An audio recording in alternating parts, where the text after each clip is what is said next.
Assalamu alaikum wa rahmatullahi wa barakatuh. Bienvenue à tous dans cette nouvelle série de vidéos, des vidéos dans lesquelles nous allons parler de l'alphabet arabe, des lettres de l'alphabet arabe. Alors, il y a 29 vidéos qu'on va vous présenter, une lettre, une vidéo. Et également, ce qu'on va faire, c'est que à chaque fois que nous allons voir une lettre, eh bien, nous allons parler d'un mot que nous allons prendre du Coran dans lequel nous allons trouver justement la lettre que nous étudierons. Allez, on commence rapidement. Avant de commencer, sinon, ouais, c'est vrai, sinon je vais carrément oublier, abonnez-vous. Abonnez-vous à notre chaîne. Déjà, premièrement, ça vous permettra d'être notifié à chaque fois qu'il y a une nouvelle vidéo. Et en plus, en toute sincérité, ça nous donnera un petit coup de main et un peu plus d'encouragement et de motivation pour vous présenter toujours de nouvelles choses. Alors, la première lettre que nous allons voir, c'est la lettre Alif. La lettre Alif, comme vous voyez, c'est un petit trait vertical. Donc cette lettre-là, elle ne possède pas réellement un son en soi. On l'utilisera principalement pour prolonger le son A de la lettre qui la précède. Donc par exemple, si je dis B, comme écrit ici, donc la lettre se dit B. Je lui rajoute le alif juste derrière, eh bien je dirais B.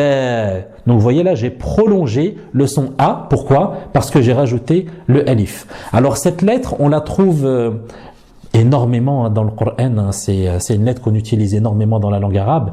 Eh bien, moi j'ai choisi pour vous le mot hasidin. En général, c'est ce que je vais faire. Je vais essayer d'utiliser des mots des derniers chapitres du Coran en me disant que la majorité des gens en général connaissent ce genre de chapitre ou sont plus susceptibles de connaître ce genre de chapitre. Alors hasidin, c'est un mot que l'on retrouve dans le chapitre Al-Falaq, Qul a'udhu bi rabbil falaq. À la fin, Allah subhanahu wa ta'ala dit وَمِنْ شَرِّ حَاسِدٍ إِذَا حَسَدْ حَاسِدٍ. Donc vous voyez ici, juste après la lettre Ha, on a le alif que je vous ai mis en rouge. Alors hasidin, si on regarde la traduction, ils le traduisent par l'envieux, celui qui fait l'action d'envier une autre personne. Et c'est une mauvaise chose, c'est une mauvaise qualité, vraiment c'est un défaut, parce que cette envie, elle est accompagnée d'énormément de choses. Quand une personne est hasid, premièrement, il faut savoir que inconsciemment ou même consciemment, eh bien, c'est comme si qu'il prétend ne pas reconnaître ou ne pas être satisfait du destin d'Allah. Parce qu'il se dit, pourquoi telle personne, je prends l'exemple avec une voiture par exemple, pourquoi un tel a réussi à acheter une aussi belle voiture? Moi, je le mérite plus que lui. En se disant ça dans son cœur, même s'il ne le dit pas avec sa langue, eh bien, c'est comme si qu'il n'accepte pas le destin d'Allah subhanahu wa ta'ala, et c'est quelque chose de très très grave. Et en plus, ce qu'il veut, c'est que cette personne perd sa voiture. Et lorsqu'il perdra sa voiture, eh bien, il sera content. Et ça, c'est quelque chose de très, très, très mauvais.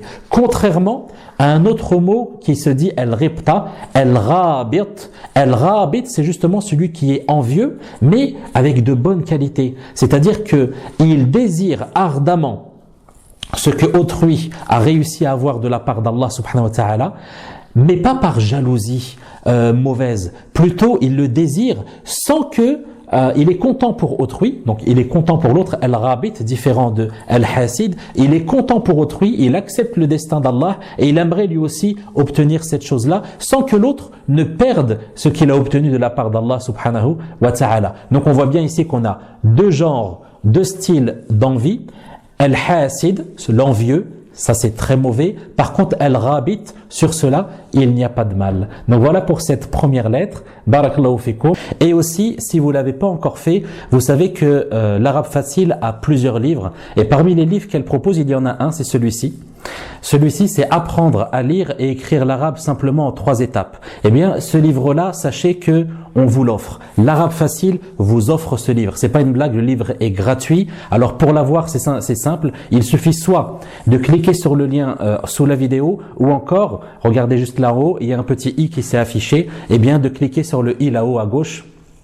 Et puis de cliquer dessus, et puis vous allez être redirigé vers une page pour télécharger le livre qui est totalement gratuit. Pour ceux qui nous regardent sur Facebook, eh bien sachez que le lien de téléchargement est dans la description. Donc voilà, on va commencer avec cette deuxième lettre. Donc la deuxième lettre de l'alphabet, c'est la lettre B. La lettre B. Alors cette lettre-là, ce n'est pas une lettre qui est compliquée à prononcer, c'est comme le B en français. Exactement comme le B en français. En fonction des voyelles, nous dirons B, bi, bou. Ce qu'on va faire, c'est donc on va coller les lèvres et ensuite on va les ouvrir. B, bi, bou. Il y a un autre son qui provient du même endroit, c'est le P. Vous voyez bien le P. Le P n'existe pas en langue arabe. Par contre, il existe en français. Regardez, faites comme moi. Ba, et maintenant vous dites pas, pa. Ba, pa. Donc vous remarquez bien qu'on fait la même chose avec les lèvres. Ce qu'il ne faut pas faire, donc la grande différence entre le ba et le pa, c'est le souffle qu'il y a lorsqu'on va prononcer la lettre. Si on met trop de souffle dans la prononciation, eh bien on aura un pa, et c'est pas ce que l'on veut. Nous, ce qu'on veut, c'est un ba. Donc là, par exemple, je vais mettre beaucoup de souffle, donc on va dire pa, pa, pa. Ok, donc là on a le pa. Le souffle, je le retire et on dira ba, ba, bi, bou. Et c'est très important quand on récite Surat al-Fatiha par exemple, on dit Alhamdulillahi ra. Si je mets trop de souffle, Rabbi, là on a plus un P qu'un B. Mais si j'enlève le souffle, on dira Rabbi, Rabbi. Donc c'est comme ça qu'il faut le faire. Donc ça c'est une grande erreur qui est fréquente, surtout chez les débutants. Donc le bas, ne pas lui donner trop de souffle, sinon ça ressemblera au P. Donc voilà pour cette lettre. Maintenant le mot que j'ai choisi pour vous, c'est un mot qui m'a rappelé des souvenirs. Pourquoi? Parce qu'une fois j'étais avec mon père, j'étais jeune, je dois avoir 18-19 ans, et je venais de découvrir un peu l'islam et puis de commencer à faire ma prière et donc découvrir le Coran. Et une fois, on passe dans un marché et puis il y avait un vendeur qui vendait, vous savez, les tableaux dans lesquels il y a des versets du Coran écrits dessus. Et comme moi, je commençais à apprendre à lire l'arabe, eh bien, à chaque fois qu'il y avait un truc qui était en arabe, eh bien, je m'amusais à le lire. Et je vous conseille de faire la même chose. Dès que vous voyez un truc en arabe, vous le lisez, des ingrédients, un panneau ou quoi que ce soit, vous vous amusez à le lire. Donc moi, j'ai commencé à le lire et ensuite j'ai pris mon père, je lui ai dit, regarde, papa, le monsieur, il a fait une erreur. Il a écrit, au lieu d'écrire Mecca, donc Mecca, vous connaissez la Mecque, il a écrit Bekka avec un bas. Et après, mon père, il fait un sourire, il me regarde, il me dit non, c'est pas une erreur, ça existe ça dans le Coran. Bon, bien sûr, moi j'étais jeune et je voulais changer le monde, et donc je me suis dit il y a des erreurs, etc., etc. Mais c'est pas le cas. Bekka est réellement un nom qu'il y a dans le Coran. Allah subhanahu wa ta'ala utilise ce nom-là pour mentionner Mecca. Alors, on a Mecca et on a Bekka. Ce qu'il faut savoir, c'est que quand Allah subhanahu wa ta'ala utilise le mot Bekka pour parler de Mecca, eh bien, c'est dans des versets dans lesquels il va parler du Hajj. Et quand on revient dans le dictionnaire, on remarque que le mot Bekka, il a une racine qui a un sens, et ce sens, c'est le sens de foule, le sens de encombrement, surpeuplement. Et là, c'est vraiment assez extraordinaire, et c'est pour ça que j'insiste beaucoup dessus, c'est que chaque mot qu'il y a dans le Coran, eh bien, on ne pourrait mettre un autre mot à sa place. Chaque mot a bien sa place, et c'est ce qui fait aussi un des grands miracles, une des grandes puissances du Coran. Donc ici, comme Allah subhanahu wa ta'ala parlait du Hajj, et on sait très bien qu'au moment du Hajj, qu'est-ce qu'il se passe? Des millions et des millions de gens se rassemblent pendant cette période-là. Il y a donc un surpeuplement, il y a un encombrement, il y a une grande foule. Et donc voilà la racine du mot Bekka qui veut dire foule, surpeuplement, encombrement. Subhanallah al-Azim. Donc ce mot-là est bien à sa place et c'est un des noms de la ville de Mecca, comme on peut dire également Ummul Qura. Voilà pour cette lettre. Ensuite, dans notre cours d'aujourd'hui, nous verrons ce qu'on appelle les voyelles courtes en arabe. Alors, les voyelles courtes sont au nombre de 3 et non 4. Il y a 3 voyelles en arabe. On va les voir tout de suite. Donc, la première, ça va être pour le son A. Eh bien, ce sera un trait au-dessus de la lettre et on l'appellera fatha. La deuxième, ce sera pour le son OU. Ce sera une petite boucle, comme un petit neuf, au-dessus de la lettre également et on l'appellera damma. Et la troisième voyelle, ce sera un trait sous la lettre pour le son I et on l'appellera kasra. Alors vous voyez qu'on a 3 voyelles, la fatha pour le son A, la damma pour le son OU et la kasra pour le son I. Alors pourquoi ces voyelles ont été appelées ainsi? Fatha, damma, kasra. Elles ont été appelées ainsi, pourquoi? Parce que fatha en arabe veut dire ouvrir. Et lorsqu'on veut prononcer le son A, qu'est-ce que l'on fait? On ouvre les lèvres. A. Alors, ça a été décidé ainsi que l'on appelle ce trait, ce petit trait qui est au-dessus de la lettre, le son A, qu'on appelle fatha. Pourquoi? Tout simplement parce qu'on revient à ce que l'on fait avec les deux lèvres. On ouvre les deux lèvres A, et donc on l'a appelé fatha qui veut dire ouvrir. La deuxième qui s'appelle damma, le son OU, eh bien qu'est-ce qu'on fait avec les lèvres cette fois-ci? Eh bien on fait comme ça, comme créer un petit rond. Ou, bou, tou, sou, D'accord? Donc on fait un petit rond. Et donc qu'est-ce qu'on a fait avec nos lèvres? On a regroupé, on a formé un rond, on a regroupé nos lèvres. Et c'est ce que veut dire le mot damma en arabe, ça veut dire regrouper. La dernière voyelle, c'est la kasra pour le son i qui vient se placer sous la lettre. Eh bien, kasra en arabe, kasara c'est pour dire casser. Qu'est-ce qu'on vient de faire? Qu'est-ce qu'on fait avec nos lèvres? En fait, on vient casser l'association des deux lèvres. Vous voyez que pour la fatha, on a ouvert les deux lèvres en même temps. A. Pour la damma, on a également utilisé les deux lèvres, la lèvre supérieure et la lèvre inférieure, et on a formé un petit rond, on les a regroupés. Ou. Alors que pour la kasra, la lèvre inférieure va descendre vers le bas et la lèvre supérieure ne va pas bouger. I, bi, ti, si. Donc on a cassé l'association qu'il y a entre les deux lèvres, la raison pour laquelle nous l'appelons kasra. Alors il y a un quatrième son que l'on va utiliser, c'est le soukoun. Mais le soukoun, je vous ai dit au début qu'il y avait 3 voyelles parce que le soukoun en réalité n'est pas une voyelle mais son contraire total. C'est le contraire de la voyelle. En gros, lorsque l'on voudra prononcer une lettre sans son, c'est-à-dire que le son de la lettre, eh bien on utilisera plutôt le soukoun qui est un petit rond sur la lettre. Le soukoun en arabe, ça veut dire c'est le contraire de harakat, le contraire de agissement, le fait d'être agité. Soukoun, c'est le fait d'être en paix, paisible. Pourquoi? Parce qu'en réalité, on ne fait rien avec les lèvres, donc on l'appelle soukoun. Quand on veut prononcer le bas, par exemple, avec le soukoun, on va mettre un a devant pour que ce soit plus simple. On va faire eb. Eb. Donc on prononce que le son bas sans rien faire avec les lèvres, d'où le nom de soukoun. Donc voilà pour les 3 voyelles plus le soukoun. Donc pour toutes les lettres ce sera la même chose, à part le alif. Je pense que vous l'avez déjà vu ou on le verra peut-être plus tard. Sinon, il y a 28 sons en arabe. Pour les 28 sons, ce sera la même chose. À chaque fois qu'on mettra une fatha, ce sera pour prononcer le son A. La damma pour prononcer le son OU. La kasra pour prononcer le son I. Et le soukoun pour ne prononcer que le son de la lettre. Je vous donne un exemple tout de suite et après on en restera là pour ce cours. On va prendre la lettre Ba par exemple. Le Ba avec la fatha, nous dirons B. Avec la damma, nous dirons Bou, la kasra, bi, et avec le soukoun, nous dirons b, b, b. Allez, un autre exemple avec la lettre shin, par exemple. La lettre shin avec la fatha, nous dirons sh, avec la damma, nous dirons chou, avec la kasra, nous dirons chi, et le soukoun, nous dirons sh, sh. Donc voilà pour les voyelles. Barakallahu fik. 3e cours, 3e vidéo, 3e lettre, la lettre T. Juste avant de vous parler de cette lettre, je voulais vous présenter un livre. Le livre que je vous présente déjà depuis 2 cours, eh bien c'est le livre pour apprendre à lire et écrire l'arabe en 3 étapes simplement. Ce livre est gratuit, donc je l'ai imprimé pour que vous voyez comment il faut faire. En fait, il faut l'imprimer et le relier de droite à gauche, parce qu'en arabe, on va justement de la droite vers la gauche et non pas de la gauche vers la droite comme en français. Donc vous imprimez ce livre en couleur, il est gratuit. Pour l'avoir, juste en bas, il y a un lien pour le télécharger, ou encore vous cliquez sur le petit i qui est en haut à votre droite, vous cliquez dessus et vous le téléchargez. Il est totalement gratuit, donc profitez-en. Il y a des exercices, il y a de l'écriture, et il y a pas mal d'astuces à l'intérieur. Donc profitez-en, prenez-le, il est gratuit. Alors on revient nous à notre lettre qui est la lettre T. La lettre T, c'est une lettre qui n'est pas compliquée à prononcer. Néanmoins, il faudra faire attention à quelques erreurs que je vais vous citer tout de suite. Alors, premièrement, comment mettre la langue? La langue, il faut la mettre à la racine des incisives supérieures, juste au début du palais. Et on dit T, ti, tout. T, ti, tout.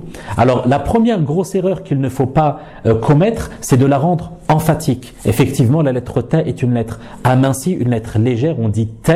Et si on la rend emphatique et on dit Ta, eh bien, elle ressemblera plutôt à cette lettre, qu'on verra plus tard, incha'Allah ta'ala. Donc, le T, c'est une lettre amincie légère.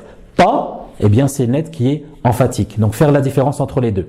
Autre erreur que l'on entend, surtout au Maroc, dans certaines régions, moi je suis marocain, dans certaines régions, voire dans certaines villes, eh bien, ils ont tendance, lorsqu'ils récitent ou lorsqu'ils prononcent la lettre T, de mettre trop de son S dedans. Et ils disent T, T, T, T. Non, la lettre T, il faut pas mettre trop de son S dedans, sinon elle va ressembler au sin. Donc, il faut bien mettre la langue au début, plutôt à la racine des incisives supérieures, au début du palais, T, et ne pas dire T, T, T. Donc ça, c'est une erreur. On doit entendre un petit son S, mais il ne faut pas trop l'exagérer. T, ti, tout. Ok? Donc ça, voilà pour la lettre T. Ensuite, le mot dont je voulais vous parler aujourd'hui, c'est le mot tabbat qu'on trouve dans le début de Surat Al-Masad lorsqu'Allah subhanahu wa ta'ala parle d'un homme qui s'appelle Abu Lahab. Et je pense que vous connaissez cet homme, c'était un grand ennemi de Mohammed alayhi salatu wa salam, un grand ennemi de l'islam. C'est cet homme qui se moquait ouvertement du prophète alayhi salatu wa salam et qui a essayé à plusieurs reprises de l'assassiner. Alors cet homme Abu Lahab, il faut savoir même qu'une fois lorsque le prophète alayhi salatu wa salam a perdu son petit garçon alors qu'il était tout jeune, eh bien cet homme a commencé à dire que Mohammed Abtar, Mohammed Huwa al-Abtar. Abtar, c'est celui qui perd sa progéniture, celui qui n'a pas de fils.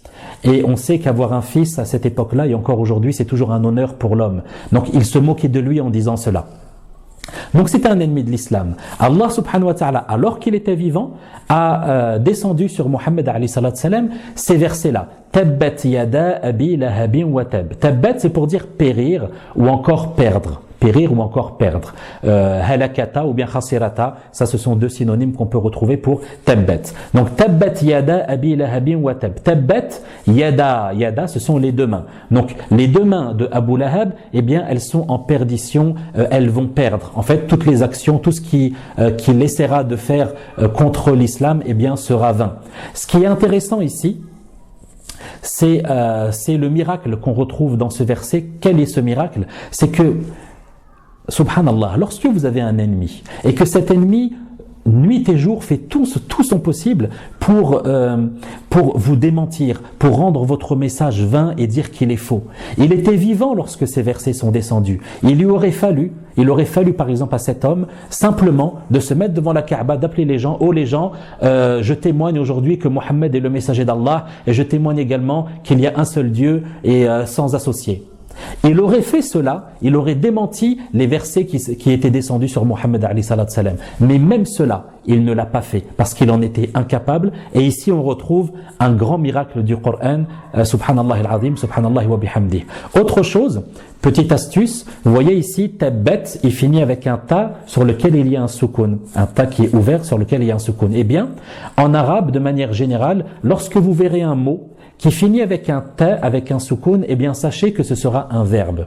D'accord? Sachez que ce sera un verbe. Et aussi, de manière générale, la base, elle nous dit que ce mot-là, eh bien, ce sera pour désigner un féminin. Le ta avec le soukoun à la fin, le verbe ici, ce sera pour désigner un féminin. Et qu'est-ce qui est désigné ici? C'est les mains. De sorte que on sait, donc par ça, ceci est une preuve que les mains, le mot main, donc en français on dit une main, en arabe on dit yadun, eh bien le mot main est un mot féminin. Et ceci en est la preuve, puisqu'Allah subhanahu wa ta'ala dit tabbat yada, donc les deux mains d'Abu Lahab. Et il utilise donc la forme au féminin. Donc à partir de là, et puis bien sûr en se basant sur la parole des Arabes, eh bien il y a une petite astuce pour connaître les noms féminins et les noms masculins du corps humain. Eh bien tout ce qui sera au nombre de 2 dans le corps humain sera féminin, le reste sera masculin. Exemple, un œil, ça se dit aïnoun, en français on dit un œil, en français il est masculin. En arabe, aïnoun, est-ce qu'il y en a un ou il y en a 2? Il y en a 2 bien sûr. Dans ce cas-là, on dira hazihi aïnoun, il est féminin. Le nez, il y en a un seul, enfoun, donc il sera masculin. La bouche, on en a une seule, donc il sera masculin. Vous voyez qu'en français on dit une bouche, et par contre en arabe, étant donné qu'il y en a un seul, on dira famoun, eh bien il sera masculin. On prend par exemple les pieds, on en a 2, ce sera donc féminin, etc. Donc toutes choses qui seront au nombre de 2 dans le corps humain sera féminin et le reste sera masculin. Entre guillemets, on verra dans la suite, Inch'Allah, dans le futur, qu'une tribu parmi les tribus des Arabes considérait que tous les membres du corps humain étaient féminins. Mais bon, pour le moment, nous, on va prendre ce qui est le plus connu chez les gens, c'est que tout ce qui est au nombre de 2 dans le corps humain est féminin, et ce qui est au nombre de 1, eh bien c'est masculin. Voilà pour ce cours. Barakallahu fikum. N'oubliez pas, téléchargez le livre juste en dessous ou bien en cliquant sur le i, et puis moi je vous dis à la prochaine lettre. Allez, salam alaikum.